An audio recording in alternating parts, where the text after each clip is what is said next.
Merci beaucoup. Bonsoir à toutes et à tous. Donc, bonne année. Je vais essayer de tenir le temps. Donc, la sclérodermie systémique, j'ai mis mes conflits d'intérêts parce qu'on évoque des thérapeutiques, surtout sur la fin du topo. Et donc, mon exposé va être le suivant. Après une introduction et les éléments qui permettent de faire le diagnostic, je vous parlais des formes de la maladie et surtout de la physiopathologie pour finir par les questions non résolues.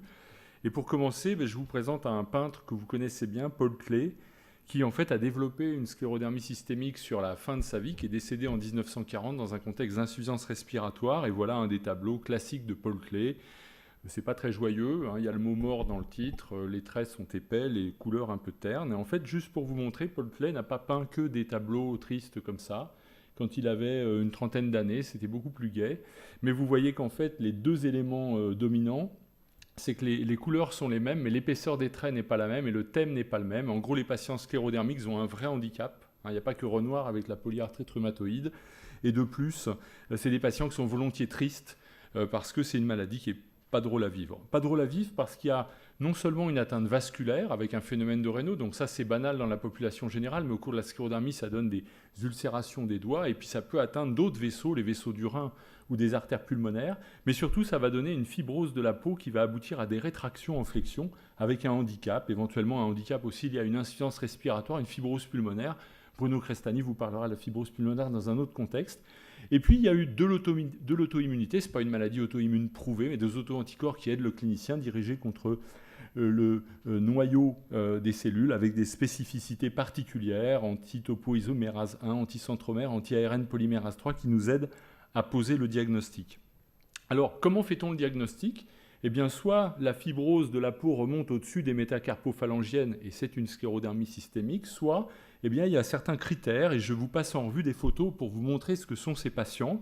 Des doigts boudinés, et puis des doigts un peu scléreux sur une peau noire, donc avec des notes de dépigmentation, un phénomène de Raynaud sur la gauche, sur la droite des troubles trophiques des extrémités, ulcération digitale, cicatrice pulpaire, et puis là, des phénomènes vasculaires. À gauche, quand on met une goutte d'huile au lit de l'ongle et qu'on regarde avec un microscope, un capillaroscope, on voit que par rapport à des capillaires normaux en haut à gauche, on voit des dystrophies capillaires à droite avec des hémorragies et des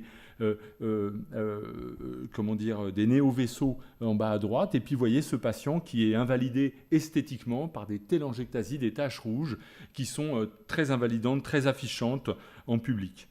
L'atteinte pulmonaire est aussi un élément qui peut aider à classer sclérodermie, soit une atteinte interstitielle pulmonaire, soit une hypertension artérielle pulmonaire, donc une maladie de l'interstitium ou une maladie des artérioles pulmonaires, éventuellement quelquefois l'association des deux.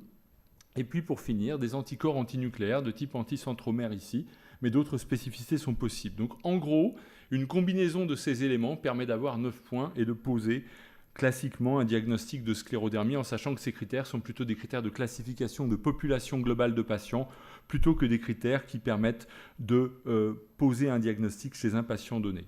Et puis l'élément dominant, c'est qu'en fait, il y a deux maladies. Il y a 30% des patients qui ont une atteinte qu'on appelle diffuse, qui va en quelques semaines ou 1 an à 2 ans, remonter au-dessus des coudes et des genoux. Et donc, c'est une sclérose étendue. Et cette sclérose étendue, au départ, se caractérise par des édèmes des mains. Et c'est très important de diagnostiquer cette forme-là parce qu'elle est plus sévère et s'accompagne de manifestations viscérales. Ce que vous voyez sur ce diagramme, la forme diffuse, le score de la peau qui est en vert pique à 2 ans, puis va diminuer ensuite.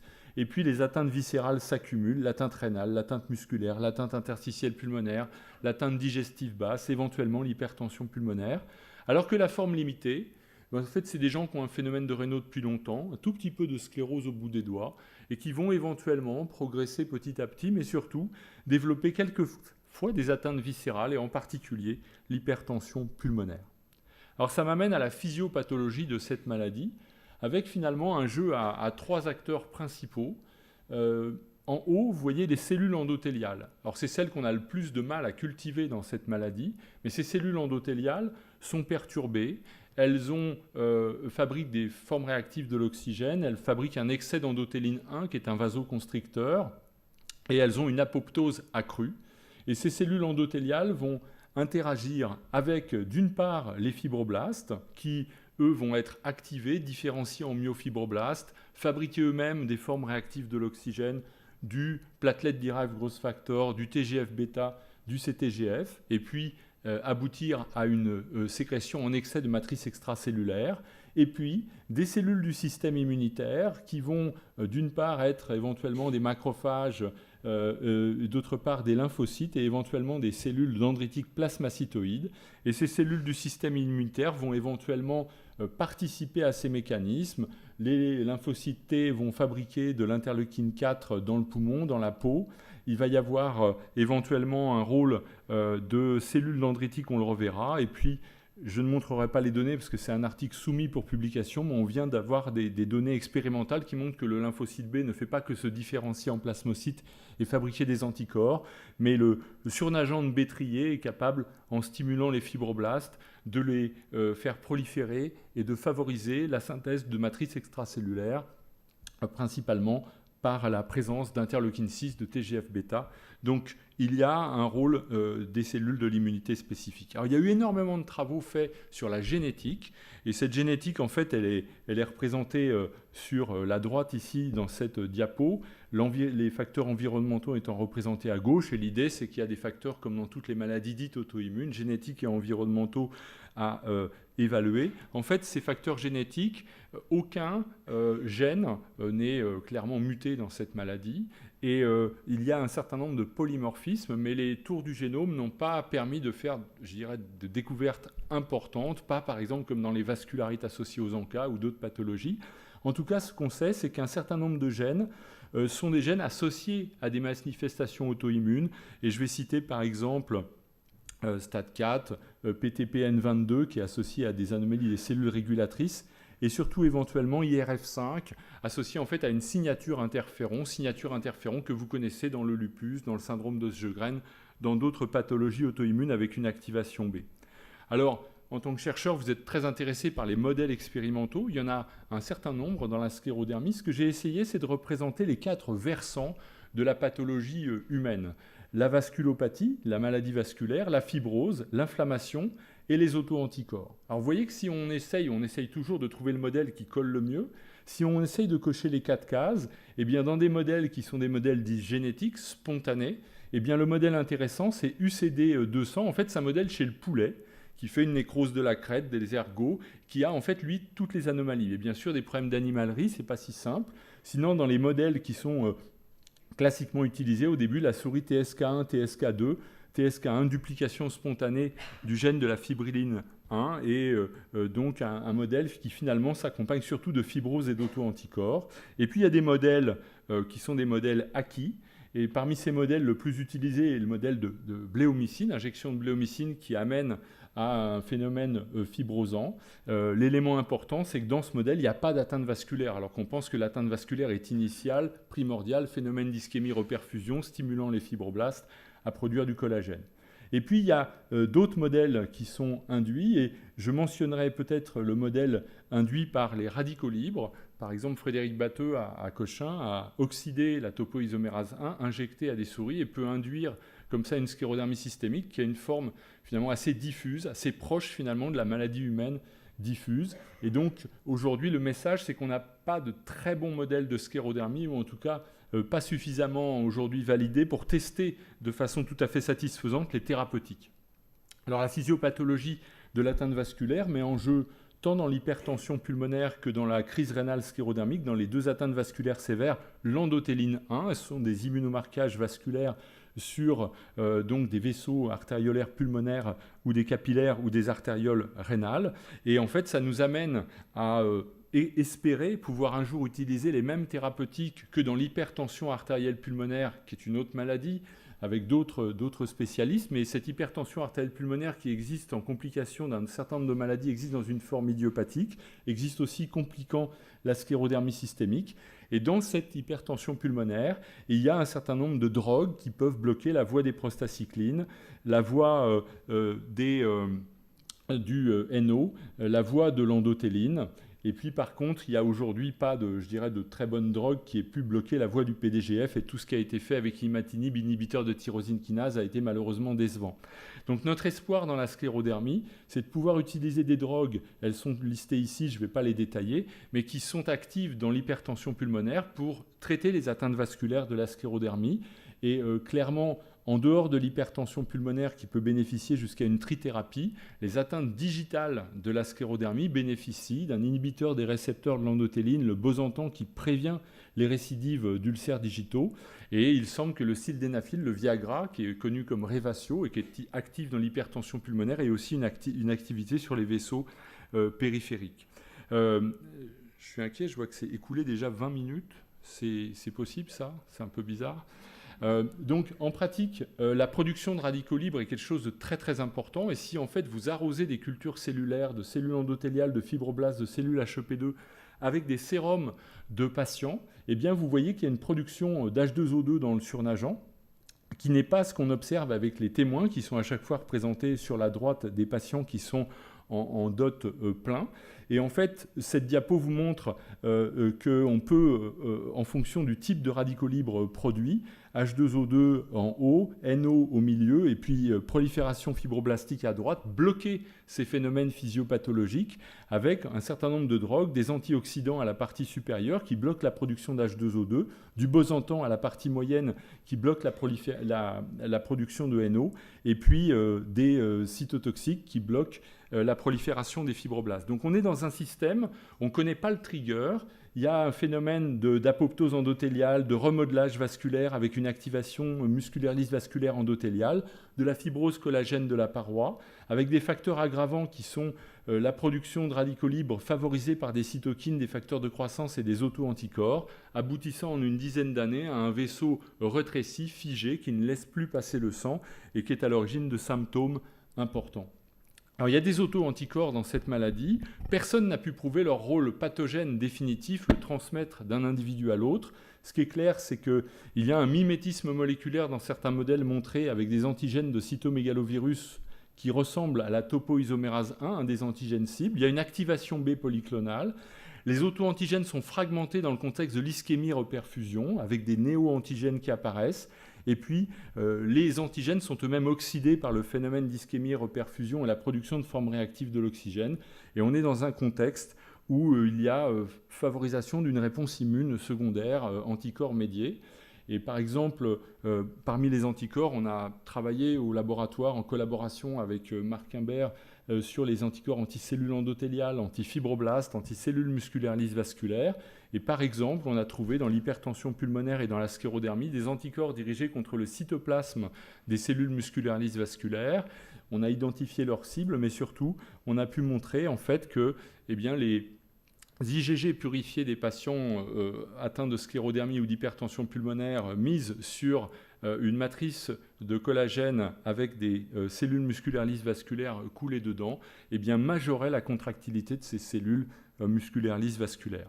Et tout ça m'amène à vous présenter cette donnée qui est obtenue dans l'hypertension pulmonaire, dont on n'a pas de preuve dans la sclérodermie systémique, mais d'un follicule lymphoïde tertiaire dans l'adventice du vaisseau artériolaire pulmonaire. Et donc l'idée, c'est qu'il y aurait une réponse immune médiée spécifique dans l'adventice du vaisseau, un peu comme dans le rejet rénal chronique, un peu comme dans d'autres pathologies, et que cela pourrait faire le lit d'une réponse auto-immune dirigée vis-à-vis des composants du vaisseau. Alors il y a une part inflammatoire et fibrosante, avec surtout au départ de l'inflammation autour des vaisseaux. On a l'impression que ce sont les anomalies endothéliales et vasculaires qui initient, et puis progressivement une fibrose qui s'installe avec des dérèglements cytokiniques. Ces dérèglements cytokiniques, c'est des facteurs de croissance, TGF-bêta, CTGF, VEGF, certaines cytokines.